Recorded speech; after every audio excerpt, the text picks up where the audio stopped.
Luz Rodríguez, buenas noches. Buenas noches. Catedrática de Derecho del Trabajo de la Universidad de Castilla-La Mancha. Es un gusto que nos guíes en este Coordenada 25 que vamos a dedicar hoy al papel que tienen los algoritmos en el mundo laboral. Te lanzo una pregunta y tú me dices si voy encaminado o no. A día de hoy, ¿mi jefe es un algoritmo? Bien bonita es la pregunta. Bien bonita es la pregunta porque efectivamente como eslogan es un eslogan fantástico para demostrar el impacto que está teniendo los algoritmos en la dirección de las personas en el trabajo. Pero yo soy de las que piensan que más allá del eslogan o un buen X o un buen título de libro, tu jefe no es un algoritmo. Tu jefe sigue siendo tu jefe, el que gana dinero con tu prestación de trabajo. Lo que sucede es que ahora esas empresas, esos empresarios, esos empleadores utilizan tecnologías de inteligencia artificial o algoritmos, son cosas distintas, pero vamos a hablar de forma equivalente para dirigir el trabajo, para tomar decisiones, incluso para despedirte. ¿Pero qué tipo de decisiones se toman? Joder, la del despido, tío. ¿En serio estamos en eso? No, cojones. ¿Qué tipos de decisiones se toman en el día a día en las empresas en base a algoritmos? A ver, conocemos muy bien la toma de decisiones en el ámbito de las plataformas digitales.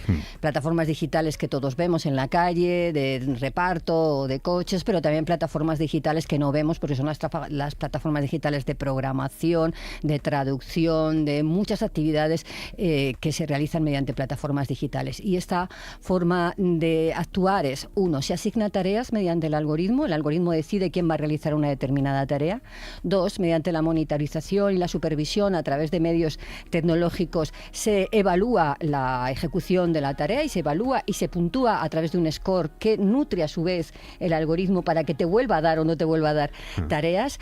A través de algoritmos se puede perfilar para seleccionar personal en cualquier tipo de empresas. A través de algoritmos se puede decidir un ascenso o se puede decidir una libranza, como la última sentencia que hemos tenido precisamente aquí en España, o quién está libre un día y quién trabaja otro día. Es decir, volvemos otra vez, quién asigna los servicios o tareas. Se pueden tomar decisiones a través de algoritmos que antes tomaban las personas. Pero, por ejemplo, un ascenso, has dicho, lo puede decidir un algoritmo. Sí, claro que lo puede. Pero ahí tienen que entrar muchos intangibles, ¿no?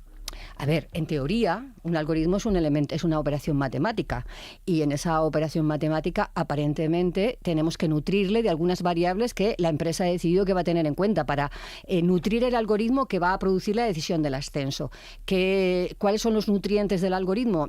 Son los datos del pasado. Imagínate, vamos a pensar quién es más responsable en la empresa y quien sea más responsable en la empresa ascenderá. ¿Cómo vamos a medir quién es más responsable en la empresa? ¿Quién hace más horas extraordinarias, que tiene mayor disponibilidad? Y haces un peinado de tu plantilla de datos que necesitas para nutrir el algoritmo. Bien, aparentemente son datos objetivos, son datos neutros, pero no lo son, todos lo sabemos. Quien tiene más disponibilidad en el trabajo, quien hace más horas extraordinarias, que no se va nunca a casa, quien no disfruta de determinados permisos, son más los varones que las mujeres. Así que si esos datos son los que nutren el algoritmo decidirá naturalmente que ascienden los varones. Bueno, pero al mismo tiempo también va a tomar decisiones más objetivas que mi jefe, que se puede dejar llevar por favoritismos, por yo qué sé, por criterios que no son puramente activos del trabajo. Sí, yo siempre digo que no vivíamos en una realidad analógica libre de discriminaciones y sesgos y prejuicios, claro. Y ahora vivimos una realidad algorítmica que está llena de discriminaciones, sesgos y todo este tipo de cuestiones. No, es verdad, antes un jefe o una jefa podía tomar una decisión completamente sesgada y completamente discriminatoria. De hecho, reaccionábamos jurídicamente, cada vez que nos la encontrábamos, reaccionábamos jurídicamente con nuestras normas porque se nos estaba discriminando. ¿Qué pasa con el algoritmo? Que el algoritmo es muchísimo más difícil de detectar que está produciendo la discriminación. Primero porque es una especie de box, es una especie de caja opaca de la que sabemos muy poco, por no decir casi nada. Segundo, porque no conocemos los datos de los que está nutrido el algoritmo, todos esos datos a los que yo hacía antes referencia. Y tercero, porque los propietarios de los algoritmos protegen el secreto industrial del algoritmo y nos es muy difícil entrar en esa caja negra para saber si efectivamente está utilizando variables y criterios y pesos de las variables que pueden estar produciendo una discriminación. Y además, ante la sociedad se presenta así: esto es una verdad matemática, esto no puede ser, claro. No puede estar sesgando, discriminando, es infalible. Pues miren, no. Lo que pasa es que es muchísimo más difícil detectar la discriminación en el algoritmo que detectarla, el prejuicio y la discriminación en una persona. ¿Que no se corrige a sí mismo, no se depura a sí mismo el algoritmo de alguna manera? Claro, si está entrenado para depurar determinadas disfunciones que tiene, podría corregir esas disfunciones, pero no nos olvidemos que los algoritmos están hechos al servicio de la toma de decisiones empresariales, en este caso concreto, y las tomas de decisiones empresariales no está prevista para borrar determinados sesgos que quieren o que pueden producirse. Entonces, para modificar un algoritmo hay que querer modificar el algoritmo, y a veces el algoritmo es así simplemente porque es útil y funcional a la toma de decisiones de la empresa. Cada vez más empresas nos plantean encuestas para ver cómo es cómo hemos vivido, ¿no? la experiencia de la empresa, si estamos contentos o no con cómo nos ha llegado el paquete y demás. Esas encuestas se utilizan para que después el algoritmo perjudique o favorezca a un trabajador? Es el nutriente fundamental, sobre todo en plataformas digitales, pero no solo en transporte se utilizan ese tipo de encuestas. Bueno, ya las encontramos incluso en los cuartos de baño según salimos en el aeropuerto.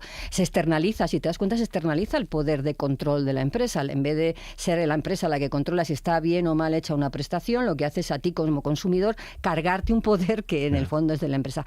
Que además tú eres una persona con prejuicios como yo, o eres una persona con sesgos como yo, y todos esos prejuicios o sesgos se introducen en nuestras evaluaciones, y esas evaluaciones son las variables que tiene en cuenta el algoritmo para decidir, por ejemplo, si un trabajador tiene más carga de trabajo o menos carga, si tiene, por lo tanto, más ingresos o menos ingresos.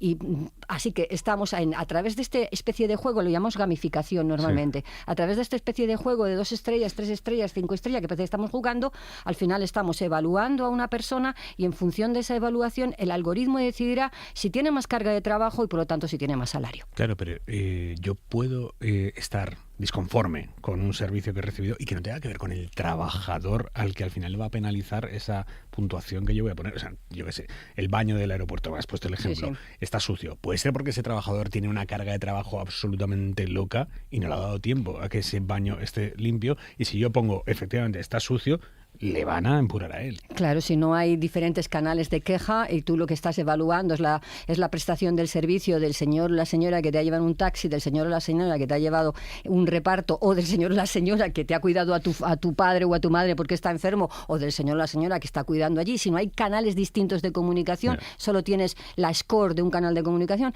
perdona, pero estás evaluando al trabajador y estás decidiendo la parte más importante de sus turnos, de su trabajo y de su salario. ¿Tú contestas o no contestas en esas encuestas? Nunca. Entonces van a contestar otros por ti. Sí, eso es cierto, pero precisamente para no participar en este juego grotesco suelo no contestar. O a veces contesto, a veces he contestado poniendo 5 estrellas. O sea, cuando es para muy bien. Sí, ahí sí. Ponme ejemplos del uso de algoritmo en la hostelería, por ejemplo. Pueden asignarse, imagínate una cadena que tiene 7 restaurantes dispersos por la ciudad y tiene trabajadores con contratos a tiempo parcial. A través del algoritmo pueden asignarse las tareas y pueden asignarse los descansos. ¿En serio? Sí, claro. Carga de trabajo, disponibilidad. El algoritmo te permite, y esto es lo que hace más competitivas a las empresas que tienen algoritmo, el algoritmo te permite hacer matching en tiempo real entre la oferta y la demanda. ¿Dónde tienes la oferta? ¿Dónde tienes la demanda? ¿Y dónde vas a situar la oferta? Por eso siempre hay demasiados conductores o algunos conductores de Uber o de Cabify en un determinado lugar y hay menos. El algoritmo está haciendo matching en tiempo real y por lo tanto te puede decir, hoy necesitaré en el establecimiento de tal calle necesitaré 5 y luego en el establecimiento de tal calle necesitaré 2. Pero ¿es legal, por ejemplo, que le vayas amoldando los tiempos de descanso a tu trabajador según lo que te vaya diciendo el algoritmo que vas a necesitar en cada día y demás? ¿Eso es legal? En las plataformas, sea legal o no lo sea, en las plataformas es completamente así. De hecho, intrínsecamente, este tipo de trabajos quiebra las reglas sobre jornada y quiebra las reglas sobre igualdad salarial, porque lo que hemos comprobado muchas veces es que 2 personas que están en la misma posición, les entran 2 pedidos o les entran dos servicios de conducción y a cada uno de estos 2 trabajadores le entran con 2 precios distintos. ¿Por qué? Porque el algoritmo ha decidido que el precio sea diferente. ¿Con base en qué criterio? No sabemos con base en qué criterio. En una empresa normal esto podría ser discriminación salarial. Total, ¿no? Claro, entonces esto... ¿Y en las plataformas no lo es? Pues Lo es claramente si se demuestra que está produciendo discriminación, pero es muy difícil porque lo que nos hemos encontrado con los trabajadores que hemos estado trabajando con ellos, investigando con ellos y entrevistándolos, es que la mayor parte de los trabajadores que trabajan al servicio de un algoritmo no conocen los criterios sobre la base que se toman las decisiones por el algoritmo. Entonces, ¿cómo vas a impugnar o vas a enfrentarte a una decisión que puede ser discriminatoria o incluso rozar la ilegalidad si no conoces por qué se ha producido esa decisión? Pero tenemos derecho a conocerlo. Sí. Tenemos derecho a conocerlo y lo tenemos porque... Derecho legal, ¿eh? Derecho legal vale. a conocerlo. Y lo tenemos porque el Reglamento General de Protección de Datos, que es una norma europea, pero que tiene efecto directo sobre nuestro país, sobre todos los países de la Unión Europea, y además está recogido en una legislación, en una ley española, pero es más importante desde el Reglamento Europeo, nos dice que todos los ciudadanos tienen derecho a dirigirse estamos aquí hablando de trabajadores y empresas, sí, a su empresa para solicitarles, 1, que les expliquen de forma clara las categorías de datos que están capturando sobre ellos. 2, que les expliquen si están sometidos a un algoritmo o no. Y 3, que les expliquen de forma clara y sencilla la operativa del algoritmo. Ese derecho existe. Otra cosa es que lo conozcamos y lo ejerzamos. ¿Esto se lo tengo que pedir yo a la empresa o lo tiene que pedir el comité? Eso es un derecho de acceso individual. Se puede solicitar por tu parte como trabajador o como ciudadano en un banco. Pero nosotros tenemos en España una legislación que fue absolutamente pionera en su momento, ahora ya hay más legislaciones, pero que fue pionera, donde además de este derecho tuyo de pedir que te digan qué datos tienen y cuál es la operativa del algoritmo, la representación de los trabajadores de todas las empresas tienen el derecho a conocer, 1, si la empresa utiliza algoritmos que afectan a las condiciones de trabajo, 2, cuáles son las variables, los pesos de las variables y las reglas de programación que tienen esos algoritmos. Y ese es un derecho que hoy está en nuestro Estatuto de los Trabajadores y que tienen todas las representaciones de los trabajadores en todas las empresas del país, no solamente en las plataformas. Aquí hay gente que ha librado batallas interesantes en este sentido. Déjame que salude a Daniel Cruz. Buenas noches. Hola, buenas noches. Que es responsable de transición digital, ecológica y demográfica de Comisiones Obreras de Cataluña. Vosotros, Daniel, conseguisteis que Amazon terminara desvelando el algoritmo que utilizaba en el centro logístico del Prat. Cuéntanos cómo fue aquello, porque además creo que era algo que generaba problemas en los trabajadores, que algunos desarrollaban paranoias y problemas mentales porque no se sentían lo suficientemente productivos, no sabían si estaban siendo vigilados. Sí, ojalá hayamos conseguido que Amazon desvele el algoritmo. De momento, lo que se ha conseguido ha sido que por no haberlo desvelado precisamente, se le haya multado, sancionado por primera vez, aunque de forma simbólica a nivel económico. Pero bueno, lo importante es que ya estamos poniendo los puntos sobre las IE. ¿De cuánto fue la multa? Bueno, la multa ha sido impugnada, pero la primera propuesta ha sido de entre 3.000 y 200.000 euros, porque hay varias multas, hay medios sanciones que tienen que afrontar, pero bueno, en cualquier caso lo han apelado y en el próximo año 2026 habrá un juicio y veremos hasta qué punto llega Amazon para no revelar la obligación que tiene de revelar los algoritmos. ¿Pero por qué se niegan? O sea, ¿qué pierden ellos? Bueno, es que al ser una legislación nueva en España, entendemos que Amazon no entiende por qué tiene que desvelar esa información. Amazon opera en todo el mundo con esas prácticas y solo en España se ha encontrado que hay una legislación que le está obligando a que haya una transparencia y que haya una trazabilidad en la toma de decisiones. Algo que para nosotros, como muy bien ha explicado Luz antes, es algo lógico, que los trabajadores tengamos derecho a saber cómo se toman las decisiones. Bueno, pues para Amazon o para otras muchas empresas, eso se consideran como una afrenta a su poder de organización de los trabajadores. Sí, porque además a través del conocimiento de los algoritmos estás entrando directamente en el poder de decisión. Antes las decisiones, lo decías, Aimar, las tomaban las personas y tú veías a las personas. Ahora las decisiones las toma una técnica, una operación matemática. A través del conocimiento que nos está hablando Daniel, logras entrar en los entresijos del poder de decisión empresarial. Por eso es importante que se conozca por parte de las representaciones de los trabajadores por qué se toman las decisiones, aunque se tomen como herramientas tecnológicas. Y segundo, las empresas, digamos, que ponen una barrera porque estás entrando en sus formas, en sus maneras de toma de decisiones y en por qué las toman. Daniel, en el caso concreto del centro de Amazon en el Prat, ¿cómo condiciona la vida del día a día del centro de sus trabajadores el hecho de que todo esté regido por el algoritmo? Pues esa pregunta precisamente es la que se hacen las personas trabajadoras. No tenemos la respuesta porque precisamente no están compartiendo ese algoritmo del cual tenemos indicios de que se está usando y que crea ese efecto paranoia que comentaba antes Luz sobre, como no sé sobre qué me está midiendo, por tanto el trabajador está con una incertidumbre constante, cree que le están vigilando constantemente y le afecta, y eso es algo que sí que se sanciona, que afecte a temas de la salud de los trabajadores, que no haya una prevención de los riesgos laborales, como por ejemplo el hecho de, como me están midiendo constantemente, voy a vigilar cuándo voy al baño, porque a ver si en este momento voy a perder la productividad, me van a poder bajar el salario, me van a poder despedir incluso. Entonces, lo que nosotros como trabajadores tenemos derecho a saber qué se está midiendo, en qué momento y Ya. con qué propósito. Es Hay, entender eso. hay empresas grandes, significativas, que sean 100% transparentes con este tema. Pues por desgracia tenemos que decir que no lo están siendo al completo. También hay que decir que la legislación, como hemos dicho, tiene relativamente poco tiempo, solo desde el año 2022, finales del 21, desde el año 22 tenemos esta legislación. Entonces, al ser una nueva normativa, hay empresas que no saben o se excusan en esa ingenuidad de que no saben qué tienen que compartir. Entonces, la respuesta corta es no lo están compartiendo, la respuesta larga es puede ser que ni ellos sepan qué información tienen que O compartir. sea, que no siempre hay mala fe o una intención de salvaguardar la información más preciada de la compañía, sino que hay veces que efectivamente no tienen claro qué tienen que compartir. Seguramente, como en la mayoría de los casos, esta tecnología lo que están haciendo es externalizar ese servicio de creación de algoritmos a una empresa tercera, unos consultores, una empresa informática que le organice, que le haga ese algoritmo. Muchas veces ni la propia empresa sabe con certeza cómo se toman estas decisiones, a lo cual nosotros como sindicalistas desde Comisiones Obreras les advertimos de ese peligro, que tienen que ser ellos los que sepan claramente cómo funcionan los algoritmos, cómo se toman las decisiones, porque puede ser que en un futuro tengan impacto negativo, aunque ellos no lo deseen.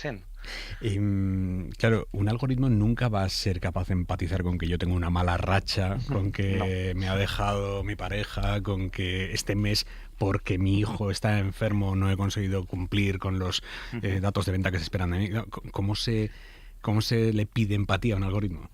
Pues mira, en este caso, Luz ha puesto el ejemplo antes de los turnos y yo en este caso concreto, como sindicalista, te puedo poner en primera persona cómo he sufrido estos algoritmos en los que no son transparentes. Yo no sé si los usan, pero tengo indicios que cambiaron el sistema y de golpe Sí. los horarios en mi empresa ya no se hacía una persona a la cual precisamente le podía pedir, oye, el jueves por la tarde quiero ir a jugar a fútbol o el martes quiero hacer clases de guitarra porque ella me decía que ya no tengo control sobre esto, ya viene determinado por otros sistemas y ahí ya no tengo acceso. Entonces, esta poca empatía se sufre y además los horarios, los biorritmos no los respetan. Tú puedes Ya. entrar a un turno de 12 de la mañana a 6 de la tarde, yo al día siguiente de 6 de la tarde a 9 de la noche porque no tienen en cuenta que tú tienes que tener unos horarios establecidos y más en España que tenemos unos turnos en los que tiene que haber unos descansos establecidos, por ejemplo. Pues eso el algoritmo no tiene esa empatía, claro. Daniel Cruz, mil gracias, buenas noches. Muchas gracias A a ver, Luz, ustedes.